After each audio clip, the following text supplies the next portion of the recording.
Impressionnante mobilisation, une marée humaine inédite s'est formée dans la capitale du Sud Kivu à l'appel de la Senko. Venus de différentes paroisses de la ville, des milliers de chrétiens catholiques, des prêtres, des écoliers et de la société civile Force Vive ont pris d'assaut l'artère principale de la ville, un déferlement sans pareil dans ce Bukavu uni autour de l'archevêque de Bukavu, François-Xavier Maroy Roussengo, et du gouverneur du Sud Kivu, Théo Ngwabidje Kassi, accompagné de son vice-gouverneur, Marc Malago Kachekere, tous pour apporter leur soutien au FARDC engagé au front contre les M23, mais aussi au président de la République, Félix-Antoine Tshisekedi. Parti de la cathédrale Notre-Dame de la Paix, la marche a eu comme point de chute le monument des martyrs. Dans ce mot et dont le mémo a été remis au gouverneur, François-Xavier Maroy a appelé les filles et fils de la province à l'unité et la cohésion pour faire face à l'agression étrangère au Nord Kivu et dont les menaces pèsent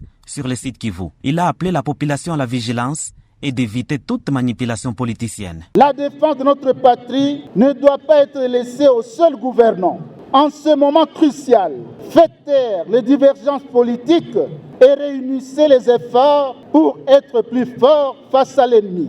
Au nom du commandant suprême des forces armées de la RDC et de la police nationale congolaise, le gouverneur Théo Ngwabidje Kassi, qui a rendu des hommages dignes au président de la République pour ses inlassables efforts fournis pour le retour de la paix dans l'est de la RDC en général et au Sud Kivu en particulier. L'essentiel aujourd'hui, c'est d'être unis pour la défense de notre pays. L'unité et l'intégrité territoriale de notre pays soient sauvegardées. Nous disons merci à l'archevêque de Bukavu et toute la population pour la mobilisation de ces jours pour interpeller la communauté internationale d'éviter la complicité. L'autre temps fort de la marche, c'était l'appel de l'archevêque de Bukavu, François-Xavier Maroy Roussengo, qui a invité le gouverneur Théo Ngwabidje et son gouvernement, ainsi que les députés provinciaux, autour d'une même table pour un dialogue afin de cimenter la paix, gage de développement.